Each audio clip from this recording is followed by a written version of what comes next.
ਅਗਲੀ ਖਬਰ ਵੱਲ ਚੱਲੀਏ ਤੇ ਗਵਰਨਮੈਂਟ ਦਾ ਜਿਹੜਾ ਸ਼ਟਡਾਊਨ ਆ ਉਹਦੀ ਡੈਡਲਾਈਨ ਲਾਗੇ ਆ ਰਹੀ ਹੈ ਕਿਉਂਕਿ ਅੱਜ ਰਾਤ ਤੱਕ ਡਿਸਾਈਡ ਹੋਣਾ ਸੀ। ਸੈਨੇਟ ਦੇ ਵਿੱਚ ਤਾਂ ਪਾਸ ਹੋ ਗਿਆ ਹੈਗਾ। ਕਹਿੰਦੇ ਭਈ ਪਰ ਕਾਂਗਰਸ ਜਿਹੜੀ ਆ ਉਹ ਹੁਣ ਆਫ ਹੋਣੀ ਆ।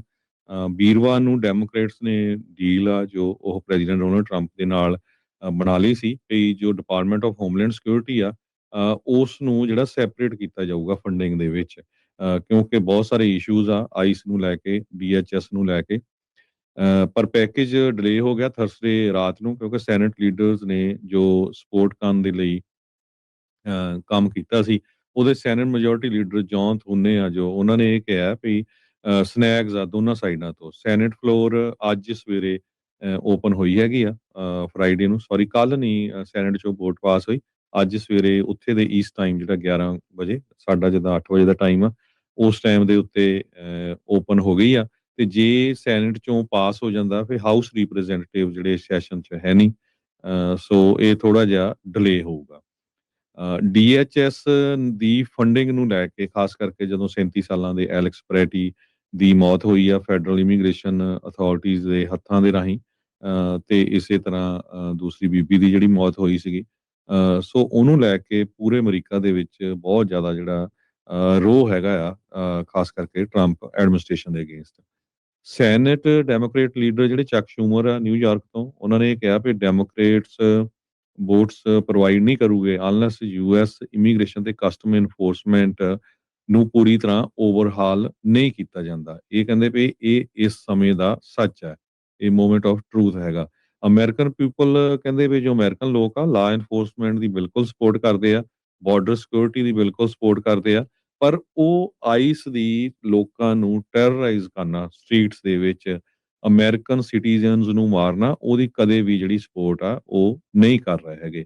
ਬਹੁਤ ਸਾਰੀਆਂ ਜਿਹੜੀਆਂ ਡਿਪਾਰਟਮੈਂਟਸ ਆ ਜਿਨ੍ਹਾਂ ਨੂੰ ਫੰਡ ਕੀਤਾ ਹੋਇਆ ਜਿੱਦਾਂ DHS, education, health, human services, treasury, state, labour, ਉਹਨਾਂ 'ਚ ਵੀ ਇੰਟਰਪਸ਼ਨ ਆ ਸਕਦੀ ਹੈਗੀ ਆ।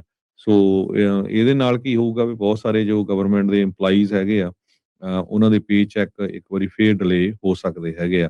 ਹੁਣ ਇਹ ਕਲੀਅਰ ਨਹੀਂ ਹੈਗਾ ਵੀ ਕਿਉਂਕਿ ਟੈਕਸ ਭਰਨੇ ਸ਼ੁਰੂ ਹੋ ਗਏ ਆ, ਵੀ ਲੋਕਾਂ ਦੇ ਜਿਹੜੇ ਟੈਕਸ ਰਿਫੰਡ ਆਣੇ ਆ ਉਹ ਵੀ ਇੰਪੈਕਟ ਹੋਊਗੇ ਕਿ ਨਹੀਂ, ਕਿਉਂਕਿ ਆਈਆਰਐਸ ਵੀ ਜਿਹੜਾ ਆ ਪੋਟੈਂਸ਼ੀਅਲ ਸ਼ਟਡਾਊਨ ਦੇ ਵਿੱਚ ਇਨਕਲੂਡਡ ਹੈਗਾ। ਜੀ, ਬਿਲਕੁਲ। ਸੋ ਇਸ ਟਾਈਮ ਗੁੱਥਮ-ਗੁੱਥਾ ਹੀ ਆ ਜਿਹੜਾ ਹਰਜੋਤ ਸਿੰਘ ਜੀ ਹੋ ਰਿਹਾ। ਉੱਦਾਂ ਟੈਕਸ ਭਰਨ ਦੀ ਤਰੀਕ ਸ਼ੁਰੂ ਹੋ ਚੁੱਕੀ ਆ। ਸੋ ਟੈਕਸ ਰਿਟਰਨ 26 ਤਰੀਕ ਤੋਂ ਮੈਨੂੰ ਲੱਗਦਾ ਭਰਨੇ ਸ਼ੁਰੂ ਹੋ ਗਏ ਸੀਗੇ। ਸੋ ਆਪੋ ਆਪਣੇ ਜਿਹੜੇ ਸੀਪੀਏਜ਼ ਆ ਜਾਂ ਜਿਨ੍ਹਾਂ ਤੋਂ ਤੁਸੀਂ ਟੈਕਸ ਭਰਵਾਉਂਦੇ ਆ, ਉਹਨਾਂ ਦੇ ਨਾਲ ਜਿਹੜੀ ਗੱਲ ਕਰੋ। ਹਾਲ ਦੀ ਘੜੀ ਤਾਂ ਜਿਹੜਾ Harjot Singh ji department of homeland security ਨੂੰ ਲੈ ਕੇ ਹੀ ਰੌਲਾ ਸੀਗਾ। ਉਹ ਵਾਲੇ ਬਿੱਲ ਦੇ ਉੱਤੇ ਜਿਹੜੀ ਸਰਕਾਰ ਆ ਉਹ ਜਿਹੜੇ ਕਹਿ ਲਓ ਵੀ ਡੈਮੋਕ੍ਰੇਟਸ ਆ ਉਹ ਨਹੀਂ ਮੰਨ ਰਹੇ ਹੈਗੇ। ਉੱਦਾਂ ਕੱਲ੍ਹ ਤਾਂ ਇਹਨਾਂ ਨੇ ਇਹੀ ਬਿਆਨ ਦਿੱਤੇ ਸੀਗੇ ਵੀ ਭਾਈ ਸਾਡੇ ਸਮਝੌਤੇ ਆਪਸ ਦੇ ਵਿੱਚ ਹੋ ਗਏ ਆ। ਸੋ ਕਹਿੰਦੇ ਵੀ ਸਕ੍ਰੈਂਬਲ ਕਰ ਰਹੇ ਨੇ ਇਸ ਟਾਈਮ, ਭੱਜ ਨੱਸ ਜਿਹੜੀ ਉਹ ਕੀਤੀ ਜਿਹੜੀ ਉਹ ਜਾ ਰਹੀ ਆ ਬਾਈ ਪਾਰਟੀਜ਼ਨ ਡੀਲ ਨੂੰ ਜਿਹੜਾ ਉਹ ਲੈ ਕੇ, ਤੇ ਜਿਹੜੇ ਪਾਰਸ਼ਲ ਸ਼ਟਡਾਊਨ ਆ ਉਸ ਨੂੰ ਰੋਕਣ ਦੀ ਜਿਹੜਾ ਉਹ ਖਾਤਰ। ਸੋ ਕਹਿੰਦੇ ਵੀ ਯੈਸ ਵੋਟ ਦੀ ਇਸ ਦੇ ਵਿੱਚ ਜ਼ਰੂਰਤ ਜਿਹੜੀ ਉਹ ਹੋਊਗੀ। ਸੋ ਕੱਲ੍ਹ ਦੇ ਵਿੱਚ ਡਿਪਾਰਟਮੈਂਟ ਹੋਮਲੈਂਡ ਸਿਕਿਉਰਿਟੀ ਦੇ ਵਿੱਚ ਵੱਡੀਆਂ ਤਬਦੀਲੀਆਂ ਦੀ ਜਿਹੜੀ ਮੰਗ ਆ ਉਹ ਡੈਮੋਕ੍ਰੇਟਾਂ ਨੇ ਕੀਤੀ ਸੀ। ਕੱਲ੍ਹ ਕੈਬਨਿਟ ਮੀਟਿੰਗ ਦੇ ਵਿੱਚ ਕ੍ਰਿਸਟੀ ਨਿਯਮ ਨੂੰ ਜਿਹੜਾ ਉਹ ਸਾਈਡਲਾਈਨ ਦੇ ਉੱਤੇ ਰੱਖਿਆ ਗਿਆ। ਹਰਜੋਤ ਸਿੰਘ ਜੀ, ਰਾਸ਼ਟਰਪਤੀ ਟਰੰਪ ਹੋਣਾ ਨੇ ਜਿਹੜੀ ਕੈਬਨਿਟ ਮੀਟਿੰਗ ਕੀਤੀ ਸੀ, ਕਹਿੰਦੇ ਵੀ ਬਾਕੀ ਸਾਰਿਆਂ ਨੂੰ ਉੱਥੇ ਬੁਲਵਾਇਆ, ਗੱਲਬਾਤ ਜਿਹੜੀ ਉਹ ਹੋਈ ਆ, ਪਰ ਕ੍ਰਿਸਟੀ ਨਿਯਮ ਨੂੰ ਜਿਹੜਾ ਉਹਨਾਂ ਨੇ ਬੋਲਣ ਦਾ ਮੌਕਾ ਇੱਕ ਹਿਸਾਬ ਦੇ ਨਾਲ ਨਹੀਂ ਦਿੱਤਾ ਜਾਂ ਉਹਨੂੰ ਕੋਈ ਸਵਾਲ ਜਵਾਬ ਜਿਹੜਾ ਉਹ ਨਹੀਂ ਕੀਤਾ ਹੈਗਾ। ਕਿਉਂਕਿ ਫਿਰ ਹਰਜੋਤ ਸਿੰਘ ਜੀ ਪਤਾ ਹੀ ਸੀਗਾ ਵੀ ਰੌਲਾ ਰੱਪਾ ਇਸ ਮਾਮਲੇ ਦੇ ਵਿੱਚ, ਐਲੈਕਸ ਪੈਟੀ ਦੇ ਮਾਮਲੇ ਦੇ ਵਿੱਚ, ਰੇਨੇ ਗੁੱਡ ਦੇ ਮਾਮਲੇ ਦੇ ਵਿੱਚ ਉੱਥੇ ਖਾਸਾ ਜਿਹੜਾ ਉਹ ਪੈ ਸਕਦਾ ਜਿਹੜਾ ਉਹ ਹੈਗਾ ਆ। ਸੋ ਕੀ ਬਣਦਾ ਉੱਧਰ ਜਿਹੜੇ ਲਿੰਡਸੀ ਗ੍ਰਾਹਮ ਆ, ਉਹਨਾਂ ਨੇ ਜਿਹੜਾ ਟਰੰਪ ਹੋਣਾ ਦੇ ਦੁਆਰਾ ਕਹਿ ਸਕਦੇ ਹਾਂ ਵੀ ਜਿਸ ਬਿੱਲ ਦੀ ਸਪੋਰਟ ਕੀਤੀ ਗਈ ਸੀ ਵੀ ਗਵਰਨਮੈਂਟ ਸ਼ਟਡਾਊਨ ਵੀ ਨਾ ਹੋਵੇ, ਉਸ ਨੂੰ ਇਹਨਾਂ ਨੇ ਬਲੌਕ ਕਰ ਦਿੱਤਾ ਆ। ਉਹਨਾਂ ਨੇ ਕਿਹਾ ਵੀ ਇਹ ਬੈਡ ਡੀਲ ਆ ਤੇ ਹੁਣ ਸ਼ਟਡਾਊਨ ਹੋਣ ਵੱਲ ਨੂੰ ਜਿਹੜੇ ਦੁਬਾਰਾ ਆ ਅਸਰ ਕਹਿ ਲਓ ਵੀ ਉਸ ਪਾਸੇ ਵੱਲ ਨੂੰ ਕਦਮ ਦੁਬਾਰਾ ਵੱਧ ਰਹੇ ਹੈਗੇ ਆ। ਸਾਊਥ ਕੈਰੋਲੀਨਾ ਦੇ ਸੈਨੇਟਰਸ ਉਹਨਾਂ ਨੇ ਕਹਿੰਦੇ ਵੀ ਸੈਨੇਟ ਦੀ ਜਿਹੜੀ ਇੱਕ ਅਪਰੋਚ ਆ ਉਸ ਨੂੰ ਧੀਮੀ ਗਤੀ ਦੇ ਵਿੱਚ ਸਲੋ ਡਾਊਨ ਕਰ ਦਿੱਤਾ ਆ ਤੇ ਜਿਹੜਾ ਟਰੰਪ ਹੋਣਾ ਦੇ ਦੁਆਰਾ ਉਸ ਫੰਡਿੰਗ ਪੈਕੇਜ ਨੂੰ ਜਿਸ ਦਾ ਸਮਰਥਨ ਮਿਲਿਆ ਸੀ ਉਸ ਦੇ ਵਿੱਚ ਇਹਨਾਂ ਨੇ ਰੋਕ ਲਗਾ ਜਿਹੜੀ ਉਹ ਦਿੱਤੀ ਹੈਗੀ ਆ। ਸੋ ਪ੍ਰੈਜ਼ੀਡੈਂਟ ਟਰੰਪ ਤੇ ਜਿਹੜੇ ਚੱਕ ਸ਼ੂਮਰ ਆ ਉਹ ਮੰਨ ਗਏ ਸੀਗੇ ਵੀ ਜਿਹੜੀ DHS ਦੀ ਫੰਡਿੰਗ ਬਿੱਲ ਆ ਇਹ ਜਿਹੜੇ 6 ਬਿੱਲ ਦੇ ਪੈਕੇਜ ਆ ਉਸ ਦੇ ਵਿੱਚੋਂ ਕੱਢ ਦਿੱਤਾ ਜਿਹੜਾ ਉਹ ਜਾਵੇ। ਪਰ ਹੁਣ ਜਿਹੜੇ ਹੈਗੇ ਨੇ ਲਿੰਡਸੀ ਗ੍ਰਾਹਮ ਉਹ ਇਸ ਚੀਜ਼ ਨੂੰ ਨਹੀਂ ਮੰਨ ਰਹੇ ਹੈਗੇ ਤੇ ਉਹਨਾਂ ਨੇ ਇਸ ਦਾ ਸਮਰਥਨ ਕਰਨ ਤੋਂ ਨਾ ਜਿਹੜੀ ਇੱਕ ਹਿਸਾਬ ਦੇ ਨਾਲ ਕਰ ਦਿੱਤੀ ਹੈਗੀ ਆ। ਸੋ ਇਹਨਾਂ ਦਾ ਇਹ ਆ ਵੀ DHS ਦਾ ਵੀ ਜਿਹੜਾ ਬਿੱਲ ਆ ਨਾਲ ਦੇ ਨਾਲ ਹੀ ਪਾਸ ਹੋਣਾ ਜਿਹੜਾ ਉਹ ਚਾਹੀਦਾ ਆ। ਪਰ ਪਬਲਿਕ ਆਊਟਕ੍ਰਾਈ ਤੇ ਕਾਫੀ ਜਿਹੜੇ ਰੌਲਾ ਇਹਦੇ ਕਰਕੇ ਟਰੰਪ ਹੁਣੀ ਮੰਨੇ ਤਾਂ ਸੀਗੇ, ਪਰ ਹੁਣ ਲਿੰਡਸੀ ਗ੍ਰਾਹਮ ਨੇ ਇਸ ਦੇ ਵਿੱਚ ਜਿਹੜੀ ਉਹ ਰੋਕ ਲਾ ਦਿੱਤੀ ਆ।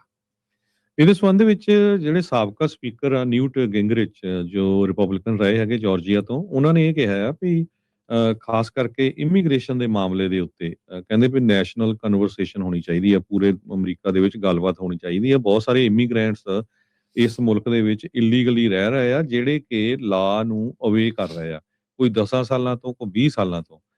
ਤੇ ਸਾਡੇ ਉਹ ਗੁੱਡ ਨੇਬਰ ਹੈਗੇ ਆ, ਪੇ ਕਰਦੇ ਆ ਟੈਕਸਸ, ਉਹਨਾਂ ਦੇ ਬੱਚੇ ਇੱਥੇ ਆ, go to parent teacher meetings ਦੇ ਵਿੱਚ ਜਾਂਦੇ ਹੈਗੇ ਆ। ਤੇ ਬਹੁਤ ਸਾਰੇ ਲੋਕ ਇਹ ਨਹੀਂ ਚਾਹੁੰਦੇ ਵੀ ਅਮਰੀਕਨ ਪੁਲਿਸ ਜੋ ਆ ਉਹ ਉਹਨਾਂ ਨੂੰ ਇੱਥੋਂ ਪਿਕਅਪ ਕਰੇ ਤੇ ਡਿਪੋਰਟ ਕਰ ਦੇਵੇ। ਸੋ ਠੀਕ ਆ, ਕਹਿੰਦੇ ਵੀ ਹਾਂ ਉਹਨਾਂ ਨੂੰ ਸਿਟੀਜ਼ਨਸ਼ਿਪ ਨਾ ਦਿਓ, ਪਰ ਸਾਨੂੰ ਮਿਡਲ ਗਰਾਊਂਡ ਵਿੱਚ ਕੋਈ ਨਾ ਕੋਈ ਉਹਨਾਂ ਨੂੰ ਵਰਕ ਪਰਮਿਟ ਜਾਂ ਇਹ ਰਸਤਾ ਚੁਣਨਾ ਚਾਹੀਦਾ, ਜਿਹੜੇ ਕਿ ਇੰਨੇ ਸਾਲਾਂ ਤੋਂ ਟੈਕਸ ਦੇ ਰਹੇ ਆ, ਲਾ ਅਵਾਇਡਿੰਗ ਹੈਗੇ ਆ, ਕਿਸੇ ਤਰ੍ਹਾਂ ਦਾ ਉਹਨਾਂ ਦਾ ਬੈਡ ਰੈਕਡ ਨਹੀਂ ਹੈਗਾ। ਇਹ ਬਿਲਕੁਲ ਗੱਲ ਉਦਾਂ ਹੀ ਆ ਜਿੱਦਾਂ ਸ਼ਾਨ ਹੈਨਟੀ ਪਿਛਲੇ ਦਿਨਾਂ ਦੇ ਵਿੱਚ ਉਹ ਬੋਲਿਆ ਇਮੀਗ੍ਰੇਸ਼ਨ ਕਸਟਮ ਇਨਫੋਰਸਮੈਂਟ ਕ੍ਰੈਕਡਾਊਨ ਦੇ ਅਗੇਂਸਟ। ਉਹਨਾਂ ਨੇ ਕਿਹਾ ਵੀ ਆਈਸ ਪਰਫੈਕਟ ਤਾਂ ਨਹੀਂ ਆ, ਪਰ ਉਹ ਬੈਟਰ ਜੌਬ ਕਰ ਸਕਦੀ ਆ, ਪਰ ਜਿਸ ਹਿਸਾਬ ਦੇ ਨਾਲ ਹੋਮ ਡੀਪੂ ਜਾਂ ਹੋਰ ਰੈਸਟੋਰੈਂਟਸ ਉਹਨਾਂ ਦੇ ਉੱਤੇ ਛਾਪੇ ਮਾਰ ਕੇ ਲੋਕਾਂ ਨੂੰ ਚੱਕ ਰਹੀ ਆ, ਉਹ ਬਿਲਕੁਲ ਗਲਤ ਹੈਗੀ ਆ। ਉਹ ਕਹਿੰਦਾ ਵੀ ਜਿਹੜੇ ਲੋਕ ਕੰਮ ਕਰ ਰਹੇ ਹੈਗੇ ਆ ਉੱਥੇ ਇਦਾਂ ਦੀ ਜਿਹੜੀ ਆਈਸ ਵਾਲਿਆਂ ਨੂੰ ਨਹੀਂ ਜਾਣਾ ਚਾਹੀਦਾ। ਤੇ ਇਹ ਇੱਕ ਬਹੁਤ ਵੱਡੀ ਪ੍ਰੋਬਲਮ ਆ। ਸੋ ਜਿਹੜੇ ਲੋਕ ਕੰਮ ਕਰ ਰਹੇ ਆ ਉਹਨਾਂ ਨੂੰ ਕੁਛ ਨਾ ਕੁਛ ਜਿਹੜਾ ਆਲਟਰਨੇਟਿਵ ਹੋਣਾ ਚਾਹੀਦਾ ਹੈਗਾ ਆ। ਸੋ ਇਹਦੇ ਵਿੱਚ ਸ਼ਾਨ ਹੈਨਟੀ ਨੇ ਤਾਂ ਇੱਥੇ ਤੱਕ ਕਿਹਾ ਸੀ ਵੀ ਕਹਿੰਦੇ ਵੀ ਜਿਹੜੇ ਲੋਕ ਲੰਮੇ ਸਮੇਂ ਤੋਂ ਰਹਿ ਰਹੇ ਆ, ਲਾ ਅਵਾਇਡਿੰਗ ਹੈਗੇ, ਕਿਸੇ ਤਰ੍ਹਾਂ ਦਾ ਰੈਕਡ ਨਹੀਂ, ਉਹਨਾਂ ਨੂੰ $2000 ਤੱਕ ਦੇਣੇ ਚਾਹੀਦੇ ਆ ਵੀ ਆਪਣੇ ਮੁਲਕ ਨੂੰ ਜਾਓ ਤੇ ਵਾਪਸ ਉਹਨਾਂ ਨੂੰ ਜਿਹੜਾ ਆ ਇੱਥੇ ਬੁਲਾ ਲੈਣਾ ਚਾਹੀਦਾ, ਜਿਹੜੇ ਕੰਟਰੀ ਦੇ ਵਿੱਚ ਇਲੀਗਲੀ ਰਹਿੰਦੇ ਸੀ। ਗਵਰਨਮੈਂਟ $2000 ਦੇਵੇ ਤੇ ਉਹਨਾਂ ਦੀ ਵੈਟਿੰਗ ਹੋਵੇ ਤੇ ਮੁੜ ਕੇ ਉਹਨਾਂ ਨੂੰ ਇੱਥੇ ਰੱਖ ਲਿਆ ਜਾਵੇ। ਸੋ ਨਿਊਟ ਗਿੰਗਰਿਚ ਜੋ ਇਸ ਹੱਕ ਦੇ ਵਿੱਚ ਆਏ ਹੈਗੇ। ਜੀ।